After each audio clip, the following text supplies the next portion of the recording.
Hello, everyone. I think I was asked to present today because I have a variety of experiences teaching one-on-one, training teachers in our programs in schools and small classrooms, working with small groups of students, as well as being a center director. And I've got two goals for us today as we meet together. One of them is to be able to help you better understand what you might be seeing with your son or daughter at home, or what you might be seeing with the students that you work with either in a school or in a private practice, because I know we have a variety of folks attending for a number of different reasons.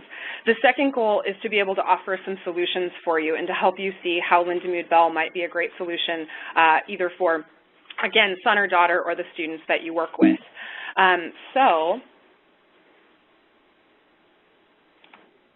Let me give you a picture and a little bit of context of who we are as an organization. If you're not familiar with Lindamood-Bell, I know a lot of you are.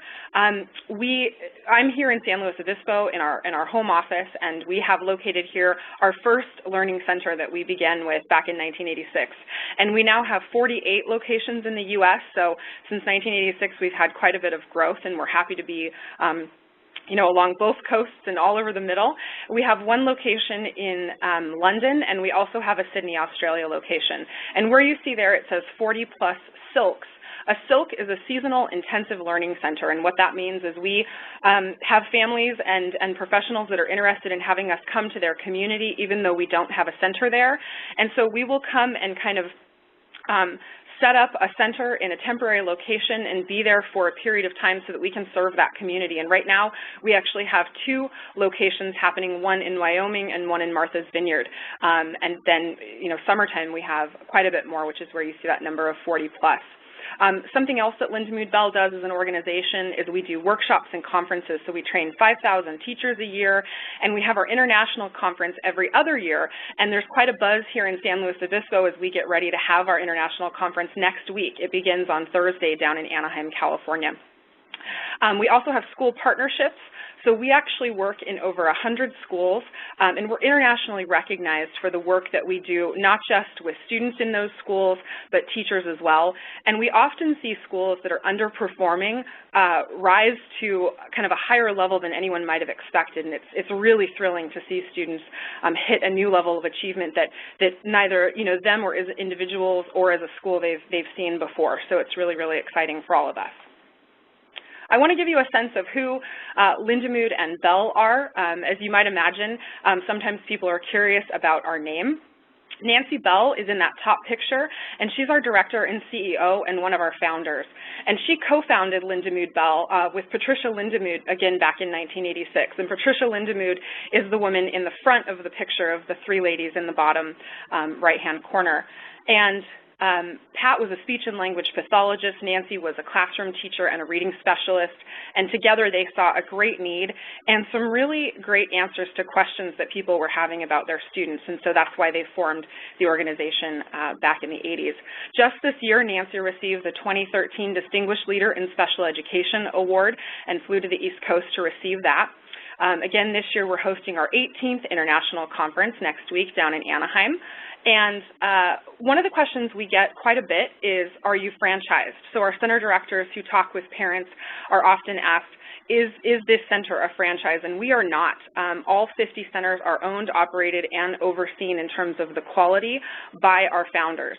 And I think that's something that makes us unique because the instruction that you get in a center here in California will be the same instruction you get in a center on the East Coast. And in fact, we've had students that have gone to multiple centers during the course of their instruction. So I want us to ask some questions today. And where this says our questions, this is not just our questions as Lindamood-Bell, now that you have a little bit better picture who we are. This is our questions as parents, as educators, that we really need to be mindful of in terms of what we're seeing with our students. And so the first question we need to ask is, why do some children succeed in school and others don't? What is that? Sometimes it's attributed, to effort, but we believe there's something else. What are the sensory cognitive factors preventing children from learning to read, spell, and comprehend to their potential? We're going to talk about what sensory cognitive factors are in just a minute.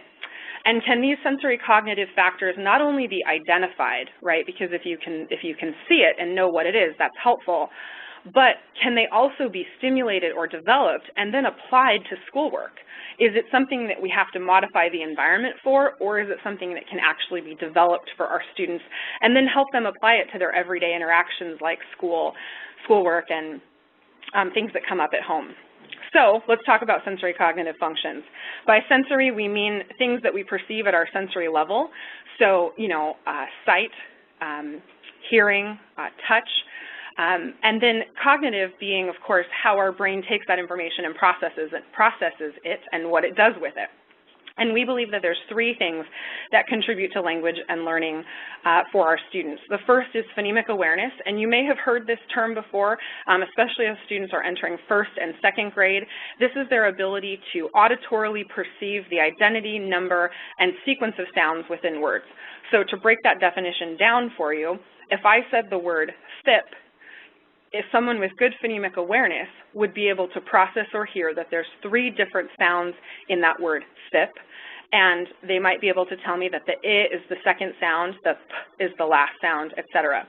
Students with difficult or weak phonemic awareness might only hear that as one sound, and really it's a syllable with three sounds. Symbol imagery is the ability to auditorily perceive the sounds as well as visually image the sounds and the letters within words. And if you were all in the room with me, I would ask who saw letters for that word, and probably at least half of you would raise your hand. And some of you would tell me that you saw FIP when I said that word. And some of you might have even said that you saw PHIP because your symbol imagery has that pattern of PH as kind of a memorized pattern for that sound of. Concept imagery is the third skill, and it actually happens on the other side of the brain.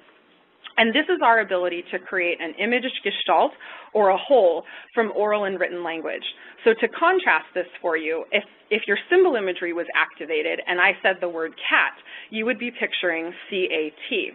But if you're using your concept imagery and I say the word cat, you're actually visualizing an animal. And some of you might be seeing that cat in a tree, some of you might be seeing it curled up on a couch or in the sun next to the window, but nonetheless you're visualizing a cat, and that's your ability to create a picture of that object or that thing. And when you start adding language to it that adds in, verbs or action or nouns, then you can actually start creating a movie. So if I said the cat ran down the street after a gopher, so that would allow you to picture, that movie a bit more. We wouldn't be doing our job as a research-based organization and a research-validated organization if we didn't align ourselves with a theory of cognition.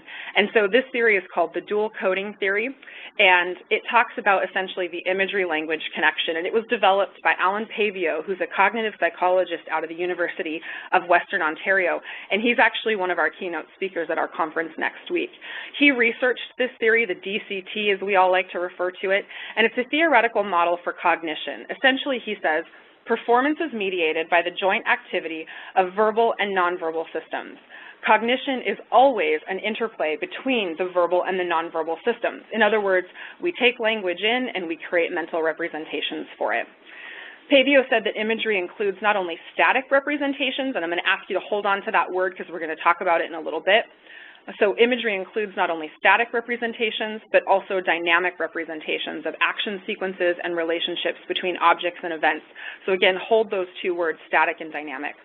And as you might expect, Pavio said that individuals differ in the extent, manner, and efficiency of employment of each of the systems according to their verbal and nonverbal habits and skills. And if you have one child who struggles and one child who doesn't, you can definitely tell us that individuals differ in terms of how they can employ their different skills. Or if you have a classroom full of students that you work with, you also know that individuals differ in terms of their skills. So to bring this all to a practical level, let's talk about what happens for our students when this theory of DCT comes into play, and maybe for some of our students it's not working so well. We know that weak language and literacy skills are the primary cause of failure to make a year of gain for a year of instruction. So we see a lot of students that are first graders and they're already a few months behind in their reading, or we see a lot of students that are fifth graders and they're several years behind in their reading. And we think about this in terms of a pipeline. So if you look at this, you know, the straight line kind of going from K through 12 all the way up, that's what we would hope or expect for students that can do these skills. So they enter school at kindergarten, and they kind of move along through those different grade levels, taking in the curriculum, being able to process it. But a student that has weak phonemic awareness, and notice that's on our sketch of our person here, it's next to the ear, it's processing or hearing, or weak concept imagery and symbol imagery, they're going to have a hard time processing the information that comes their way. So by the time they're in kindergarten or first grade, they might be just a few months behind, and you'll see that bottom line is kind of starting to veer off. And by the time they're in second or third grade, their trajectory has changed. So we can predict out when they're in high school, they're going to be not just a few months behind, but multiple years behind their peers. And again, if we were all in the room together, I would ask, you know, does anyone want to venture a guess as to why we have that third grade level circled? And you're probably thinking about that already. What we find, especially here in the States, is many of our students don't qualify for services until third grade. So already their processing has gotten them behind, and there's a gap to make up. And that's concerning because not only will their performance be affected, but confidence and their ability to even attempt new things will be impacted. Let's talk about the reading paradigm, because we believe that reading is an integration of skills. We believe that reading doesn't happen just in one part of the brain or with one set of skills. You really have to have this kind of symphony of all your skills working together and playing at the right time. And so when we think about that first skill, you know, a student that arrives on the scene as a first grader, their job is to learn how to read. And that starts with learning the letters and learning the sounds that they make, so they're learning their phonics. And that's part of that auditory circle, so that one that you see on the left. And once they learn the individual letters and sounds, they need to start piecing them together. So they start learning how to blend words like cat or, you know, og. So they put sounds together that actually play fair or do what we expect them to do. And their phonemic awareness and their symbol imagery is becoming quite employed at this time in this part of their experience in school. And you'll see there it says word attack. Very much they're learning to attack or decode new words. And so for those of you with a kindergartner or a first grader, you know, your teacher might have talked to you about word attack or phonics and how they're doing with those things. But for any of us, once we learn how to sound out a new word, so when you finally do sound out at and you know what it says, then you should just recognize it every time you read it. And so that's where our processing moves over into the visual circle. And that's where our symbol imagery takes over. And this becomes especially important for words that don't play fair. So sight words. A lot of you might have first or second graders that have lists of sight words that come home that they have to learn. And no matter how many times you have them practice them, you know, restate them, spell them, whatever it is, you know, whatever creative thing you're doing at home to get them to learn those words, they're not hooking, they're not sticking with them. And the underlying sensory cognitive skill that will allow for those sight words to stay with them is symbol imagery. We give a measure, a test of symbol imagery to our students, and I always find this really interesting because what we see is that for many of our students, when we see how many letters they can hold in their mind at a time, they can only hold 2 or 3 letters. And so if you think, I think about it in terms of like a bicep muscle, and which I don't have very strong ones. And so if I were to go to the gym and pick up my max of maybe 15 or 20, you know, that's all I can do right now. And eventually I can work up to the heavier weights or the more difficult, you know, weights, but it's got to take practice and it's got to take, you know, time to develop that muscle. And essentially the symbol imagery skill can be seen as a muscle, and it can be developed. So students aren't kind of resolved to accept what they have or stuck with what they've got. Symbol imagery can definitely be developed, and what we see on our retest is that students can actually, you know, hold multiple, you know, words with lots and lots of letters. So 7, 8 multisyllable, 7, 8 or letters and multisyllable words, which is really exciting. That final circle down at the bottom is the language circle. And this is what a lot of us employ as individual and independent readers.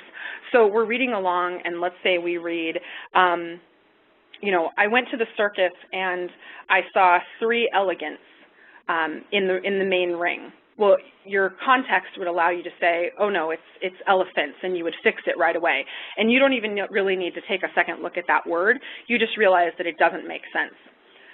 For students that are lacking in their auditory and their visual processing, though, they're relying primarily on their language skills, primarily on their use of context. And so these are our little guys that when they're reading a picture book, they're constantly checking the picture to see if what they're saying, what's coming out of their mouth is even remotely matching the picture that's in front of them.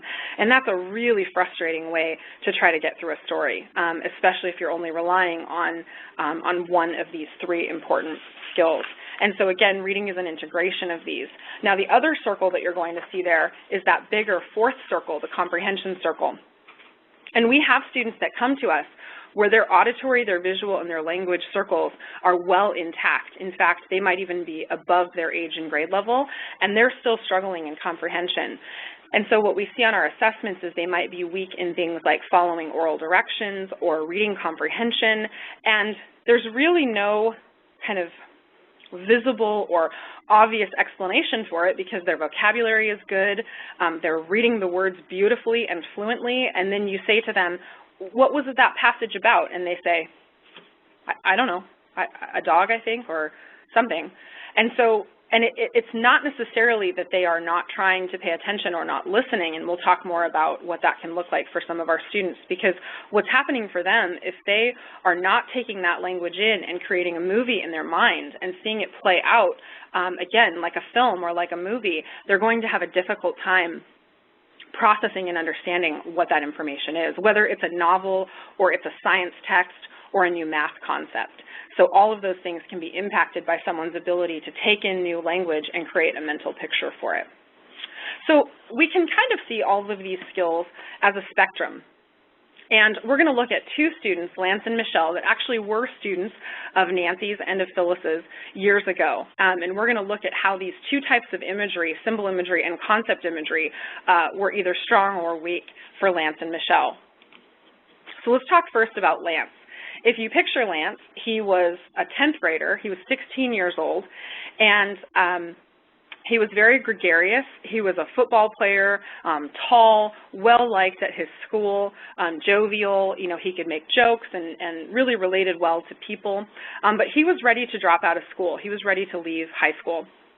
And if you picture him, he had, you can see some of the things that were part of his background and his experience. He was retained. He struggled early to learn how to read. He was always in summer school. And one of the things that Lance recounted to us, he actually spoke at our conference a few years ago, and he said that when he was pulled out of his classroom for special services, he would leave his room, and as he passed the other classrooms, he would duck below the windows and try to hide so the other kids couldn't see him getting pulled out to go to resource, because he didn't want to be seen as different. He didn't want to be labeled or kind of put in a box. And you can see the different types of strategies that were tried with him along the way. My other favorite story that he told is that when his mother brought him in for an assessment with us, they had a discussion in the parking lot, and I'm using air quotes on the word discussion because it was really more like an argument, because Lance was 16 and he was fed up. He did not want to go anyplace else. He had been around the block in terms of interventions, both in school and out of school, and he was ready to just be done. He had a work permit, he had a work study program, and he was ready to just give up and leave school. I think looking at his performance is really important. What you'll see there is CA stands for chronological age, so Lance was 16 years and 2 months old, and his Peabody Picture Vocabulary Test, or his PPVT, was 17 years and 11 months old. And this is a good measure of minimum potential. This assessment gives us a sense for what a student will be able to understand. And Lance's potential, even though he was struggling with reading, was almost 2 years above his actual age and grade level. So he was functioning like an adult in this skill. His LAC test, which is actually a test that measures how well he's able to process the individual sounds and letters within words, both single and multisyllable, was 64 out of 100, which puts him at an elementary school level. His word attack, which is his ability to sound out new words, was 2.2 grade level, and word recognition, which is his sight word, so that fits that visual circle a little bit more, was 5.1. And you might be asking yourself why a difference there, and I think part of the reason for that is that he had been in school long enough to be able to acquire some sight words. Same thing with his paragraph reading. He was almost at a 6th grade level, but it was not fluent at all. It was accurate, but it was very choppy and very unenjoyable for him and laborious. Spelling, as you might imagine, was very weak, but look at his oral directions. So he took in his world verbally. He took it all in by oral directions, and that's how he got by, and that's how he was able to be so successful at his job. Lance would see a word like stream, so you can see visually he's looking at that word stream, and what he would say, what his mouth would produce, is steam. And he would also be picturing the letters for the word steam. And so you would say to him, you know, maybe in the past someone trying to work with him would say, Lance, that word says stream. And he would say, okay, steam. Because he couldn't hear that he was leaving the R out, and he also couldn't picture that he was leaving the R out. So he couldn't picture that word, S-T-E-A-M, that he had said. So he didn't have that ability to hold and compare the word that he was looking at and the word that he was actually saying. He had a weakness in phonemic awareness then, and also in symbol imagery. Students that are like Lance, and Lance is kind of an unusual situation for us now in the sense that we often don't see students of this age that are struggling quite as much as Lance was. We don't see it as commonly. I mean, we definitely have clients that are in that situation, so don't get me wrong. But what I've seen over my experience at Lindamood-Bell is that more and more parents and educators are seeing this early on, and you can start to see these challenges that Lance was having very early on. And in fact, when Lance got back in touch with us, it was because he wanted to bring his son, and he recognized some of those challenges that he was having as a 5-year-old. You can see this list of symptoms of weak phonemic awareness and weak symbol imagery. So it starts with a difficulty with sounding out new words. Again, that's what 1st and 2nd graders and even kindergartners are expected to do. That's their job. Weak word recognition skills, so not having an easy time recognizing sight words, and also learning and retaining them. So I was just talking with a friend of mine, and her daughter is 8, and she was saying she'll learn the words for the spelling test for that Friday, and she'll do really great, and then they're gone forever. And so there's not that retention. It's just that short-term memory to get through the test on Friday. Weak phonological spelling is when the word is spelled in a way that doesn't represent all of its sounds. So you can see the example for opportunity, some of the sounds are missing, versus weak orthographic spelling. That second version of the student's attempt to spell opportunity there, where it's O-P-E-R, that is someone who spelled it the way it sounds, but it didn't spell it correctly. And if you've ever had autocorrect on your phone try to help you out, or spell check, on a document try to help you out, you know that those aren't always going to give us the word that we're looking for. And so even getting close sometimes isn't close enough. Difficulty reading fluently in context. And then if you skip one and see where it says slow and laborious decoding skills or reading skills, these two are where I see our students have the biggest frustration because they just want to read.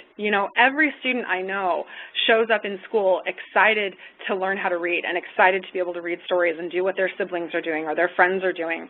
And when it is so slow and so difficult, they would rather just have someone else read to them. And it's not as though they don't want the stories or the information, they just don't want to do it themselves because it's so frustrating and it's so complicated. And oftentimes in our centers, I work in the Bay Area, and we see a number of students where what they're able to read is maybe Bob books, and what they want to be reading is Harry Potter. And so there's a big gap between their ability and their potential, and again, that also creates frustration.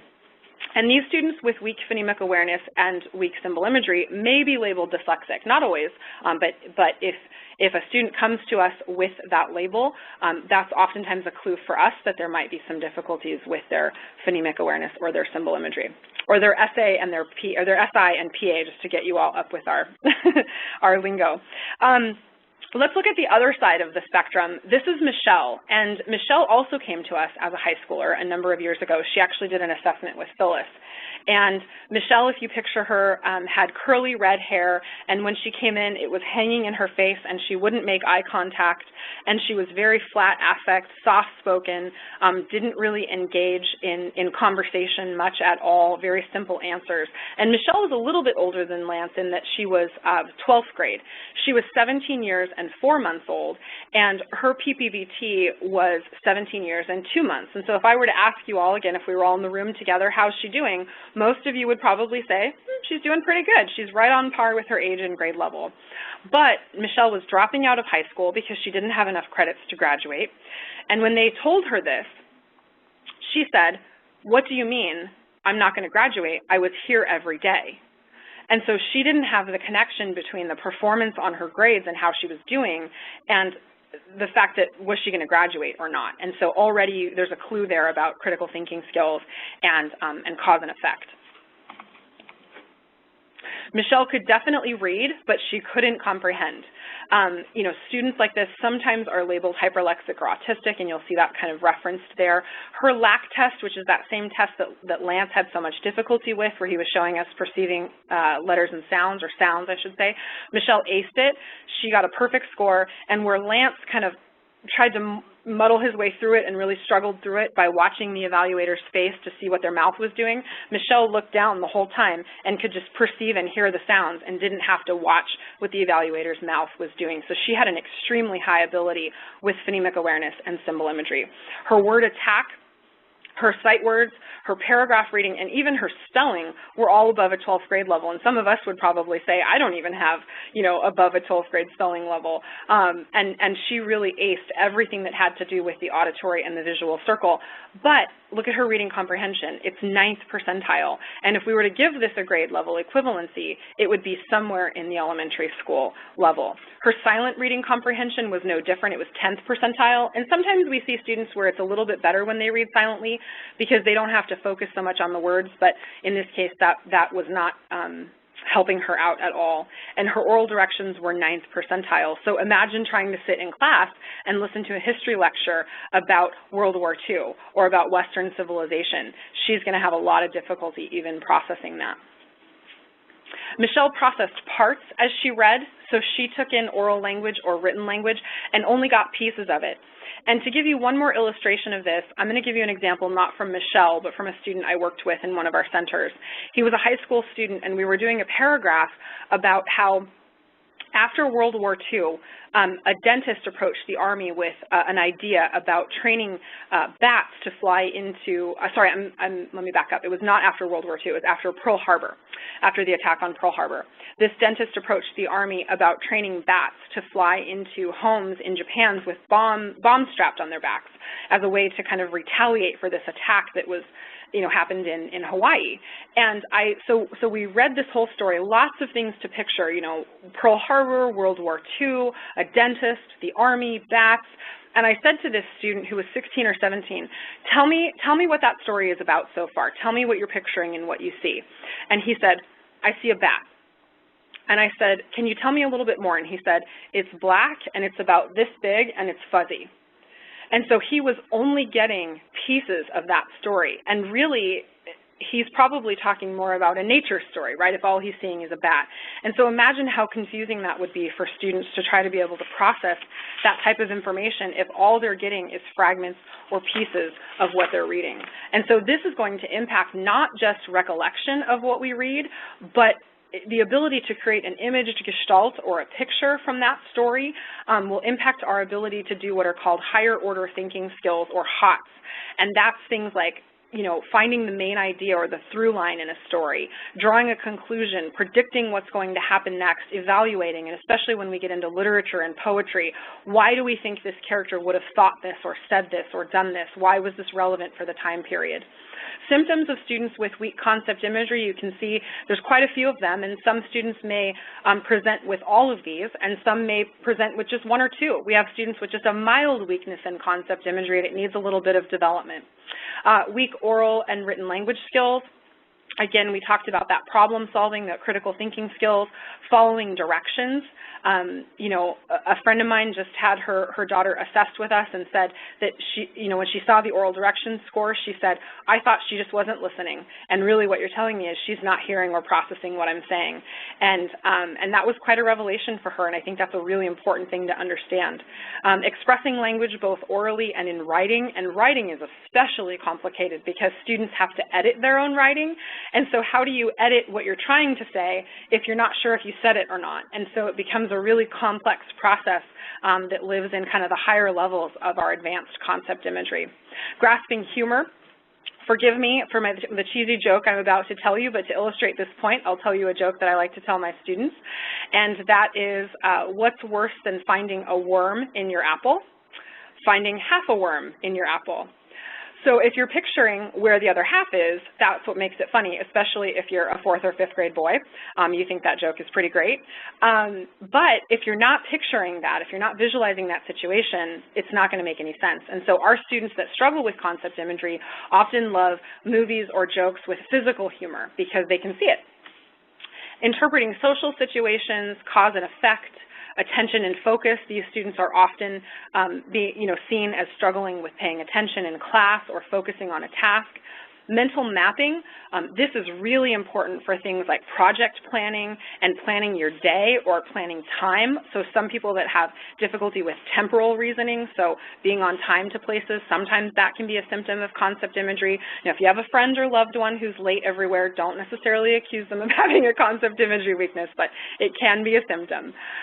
Responding to a communicating world, and then understanding math concepts. This is a really big one because, you know, if you're visualizing this concept, 1/4 plus 1/2, and you were to have to explain to me why one of those things and one of another thing equals 3 of something, so 3/4, you've really got to picture that before you start to explain it. And many of you are probably picturing a pie chart to try to think about that and think about how to explain it. So these are kind of the symptoms that our students present with, and so let's talk about who our students actually are. Because as you might imagine, some of our students have a weakness in one of these areas, and sometimes it's very weak or very significant if we think about a Lance or Michelle, and sometimes it's slight. Sometimes our students need their consciousness raised about making Gestalt imagery or about their concept imagery so they can apply it to homework and to test taking and things like that. We do see students with weaknesses in both of these areas, you know, both ends of the spectrum, both a Lance and a Michelle, and we see students with varying degrees. So we see students that come to us that really don't have many of these skills intact at all, and we see students that need just a little bit of refinement in both of these areas, and that's how we're able to differentiate our instruction for our students, is looking at who they are and what we need to do with them. And that's the first question that we need to ask, right, is who is this student and what are the skills they come with? We do see students with previous diagnoses. You'll see some listed there. Some students on the autism spectrum, some students with dyslexia. We also see students with speech and language delay and auditory processing difficulties. And we actually start seeing students at age 4 and go all the way through adult years. And the oldest student I've heard of us working with was in their 80s, and one of my favorite students we had in one of my centers was 60 years old, and we got to teach him how to read for the first time in his life, which I have to tell you was quite the experience. So the way we figure out kind of where our student lands on that spectrum is we do what's called a learning ability evaluation. And this essentially gives us an identification of their strengths and weaknesses. We use a range of standardized language and literacy tests. And so they're nationally normed tests, and we've chosen them because they're helping us isolate the different pieces and parts that we want to look at to give us a whole picture of the student. And we've got tests that represent each of those 4 circles that I took us through earlier. Of course, we do a review of other outside evaluations. So many of our students have already had a speech evaluation. Some have been seen by a clinical or a neuropsychologist. Some have been tested at school or done an evaluation at school. We want to see all of that. We also then look at all of that information, and we do an analysis. And we sit down with the parents and anyone else that they would like to bring with them. So if you were to come in for an assessment, you can bring, a grandparent, a teacher, a resource specialist from school, anyone that you feel would be important to be on that team. And we go over the learning profile of the student. And most of the time it matches exactly what you're seeing. There aren't any surprises. Very often there are not, and it just helps us all get on the same page about what our plan is going to be going forward. And then from there, we can move into talking about instruction. The instruction will be based on the student's individual need, and we offer one-on-one instruction in our centers. So if we think about a student coming to one of our 50 Learning Center locations or one of our 40-plus silks, our seasonal centers, that's where we see students for one-on-one instruction. Sometimes we are able to see students in groups as well if we have a match for them. One of the things I think that's really important to know is the layers of instructional staff that work with our students. So when our students are with us and we're working one-on-one, they have one clinician that's assigned to them and who's working with them each hour. But in addition to that clinician, or that's kind of our word for tutor, but we use the word clinician, is a consultant. And the consultant is the one who writes the lesson plan, who coordinates with all 4 of the teachers that student works with, or all 2 of the teachers that student works with. They also meet with our parents, and they meet with the center director, and they meet with the school. And so they're kind of the instruction coordinator. In addition to the consultants, so we've got clinicians, consultants, we have the center directors that oversee that instruction, and then we also have an instruction department. So you see there it mentions our director of instruction. She and her team, I should say, if we have a need for them to see one of our students, they log on to a web-based system and they can actually watch a session live and they can give us direct feedback. And I can't tell you how invaluable that is for us in terms of the quality of instruction that we're delivering with our students, and again, getting everybody on the same page. Many times right after that meeting happens, we're getting on the phone, we're talking about what we need to change or tweak or keep doing to make sure that student's getting the most effective instruction that they can get. Video conferencing, I mentioned that, and then we do standardized instructional development workshops for all of our staff. So anyone who makes the cut in terms of being a clinician with us actually goes into a workshop where we train all of our staff at the same time together using our video conference equipment with a local trainer, and so our instruction and our quality is standardized. And we do this not just for our clinicians, but last week myself and the other regional directors were involved in a more advanced training for some of our consultants, and it's a really great way to respond to the needs of our staff and our students right away. And it also allows for all of us to be meeting today. Some more notes on instruction. It is daily, and this, I think, can be one of the toughest parts to figure out for our families, is the daily instruction. And what we mean by that is Monday through Friday, so it's 5 days a week. And I think the thing that we have to think about when we think about daily instruction is if we're looking at a Lance or a Michelle, or a student who is a Lance and Michelle maybe in 1st grade, and we kind of know what that trajectory is going to look like, if we're going to change that, it can't just be a couple of days a week. It has to be on a regular training schedule, on a regular instructional schedule. And we need that opportunity to get in there and develop new habits in their brain every day. And so that's a really important part of why we're so successful with our students. So we see them 5 days a week, anywhere from 1 to 6 sessions a day. So our little guys, our 4- and 5-year-olds, they oftentimes do an hour a day. Some of our older students, my 60-year-old student that I mentioned, he was there 4 hours a day. And so that will vary depending on the student. They will have a different clinician every hour, so it gives them some variety within their day, but we keep those same clinicians. So they'll come in at 8 and have the same clinician, and they'll have the same clinician their 2nd hour at 9 o'clock. And it allows for them to have daily variety, which keeps them engaged and on task, but it also allows for them to have weekly consistency and week-by-week consistency. They do get a break. Some of you may already be asking yourselves, oh my goodness, how are they going to do, 2 or 4 hours? They do get a break between each session, and I think the other thing to note is they get a variety of tasks. So the tasks change every 5 to 15 minutes depending on the age of the student and what they're working on. And it's not as though there's a teacher speaking to a whole class saying, okay, everybody, open to page 5 and work on that for the next 10 or 15 minutes, and I'll come back to you or I'll circulate around. Our students get direct feedback for every single word they read or every detail of a picture they give. And so it's very engaging. And you'll see there it says recognition tools and incentive plans. We have ways to recognize our students staying on task in session. You know, one of the things I love that we do is we have these little cards that are called magical learning moment cards, and when they read a tough word or they move up a level, we write down whatever that accomplishment is, and they get to go put it in a box. And once a week we have a drawing from that box, and they can win prizes, and we read the cards out loud so they're recognized in front of the other students and staff and clinicians that are in the center. Something else I love that we do is we do what we call milestone parties for our students. And so this is where, let's say we have a first grader who's ready to read their first chapter book. We have a party for them, and we let them invite their friends and family. I've had neighbors, I've had cousins, I've had, you know, parents, best friends come and work with our students, and watch the student get to read a book.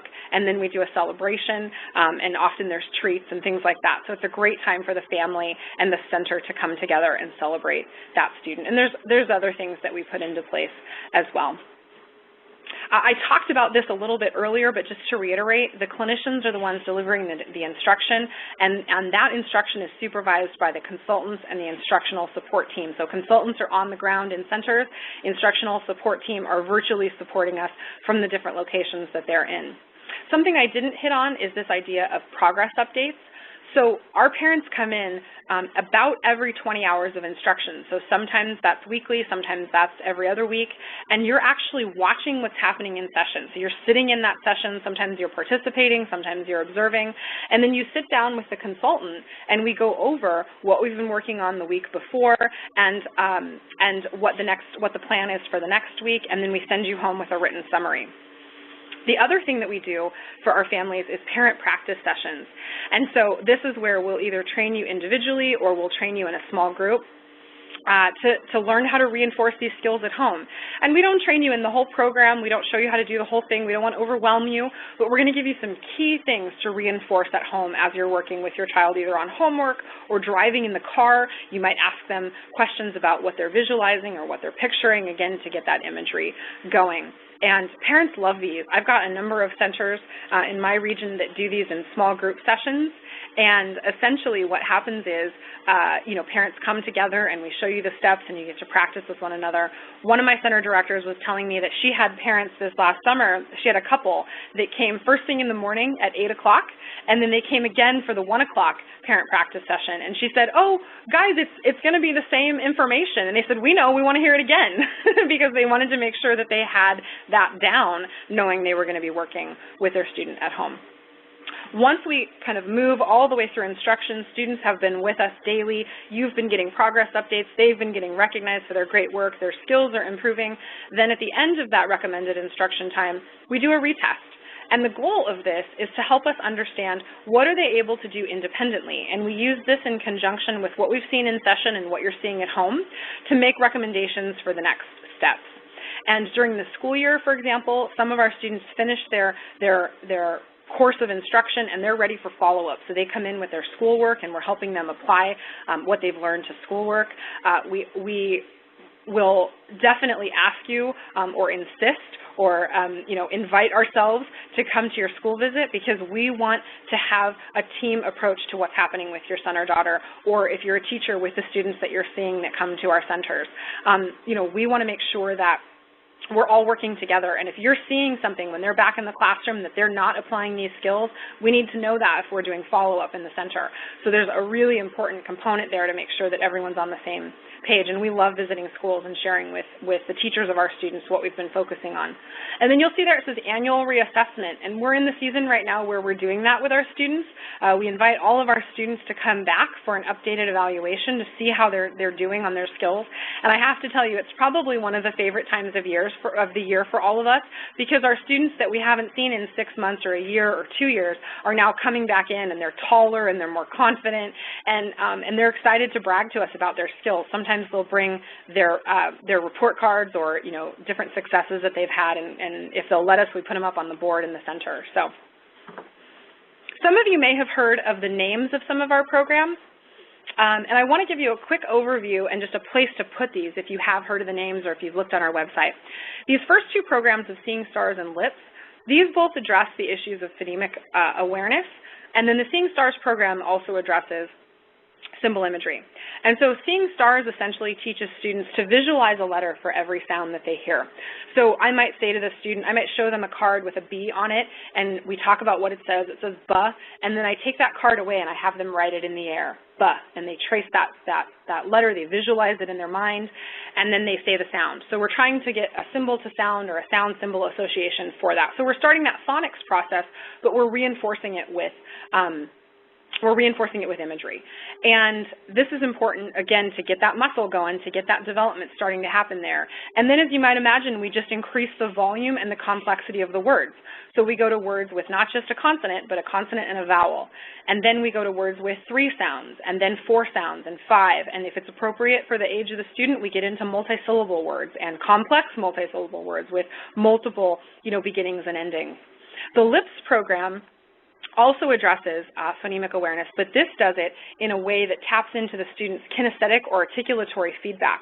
And so for that "buh" sound, the first thing we do is have the student make that sound, "buh," and we talk about which part of your mouth do you feel working and what do you feel it doing.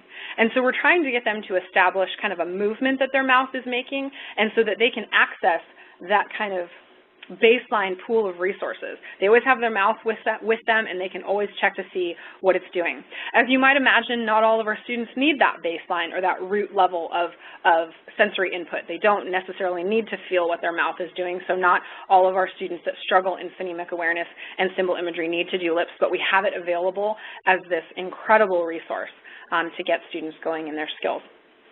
Shifting to the other side of the brain and thinking about concept imagery as the visualizing and verbalizing program, this, again, step-by-step teaches students how to visualize, but now we're teaching them how to visualize concepts. So we ask them to picture a word. So I want you to visualize an elephant, and probably a lot of you had an elephant just pop into your mind and you're picturing it. And we ask the student different details like background and size and color. And then we move on and say, now I want you to picture the elephant rumbled across the plains as it chased, I guess elephants don't chase, as it ran away from a Jeep. And that allows you to have more language and more input to picture this idea. And then from there we go from a sentence to a few sentences to a paragraph, and we're increasing how abstract the material is as well. And so at some point for our high school students, we might be working on application to writing a paper or application to test taking. We've even had high school students work on, I had one student that wanted to apply these skills to his football playbook because he was always confused about what the coach was asking him to do. And the really fun part is after he went through that big training week at the end of the summer, he was one of the best players in terms of following the playbook, and he was actually starting where that hadn't been his experience in the past. The Talkies program is one where in the past, we've had students where they came to us and we knew they needed VV, but they didn't have some language skills in place that would allow them to access the basic steps of the VV program. And so Talkies was created by Nancy Bell and someone named Christy Benetti, and it allows for us to teach students some of the basic piecing together of sentence structure. So we ask them to start by looking at an object and naming it, and then we start using descriptive words, and then we take the object away and ask them to picture it. So we're working some basic verbalization and some basic imagery skills, and then from there, students move into the VV program. And I've seen students go from being virtually nonverbal in their sentence, in their explanation of ideas, to speaking in a complete sentence. It's a really exciting program for us.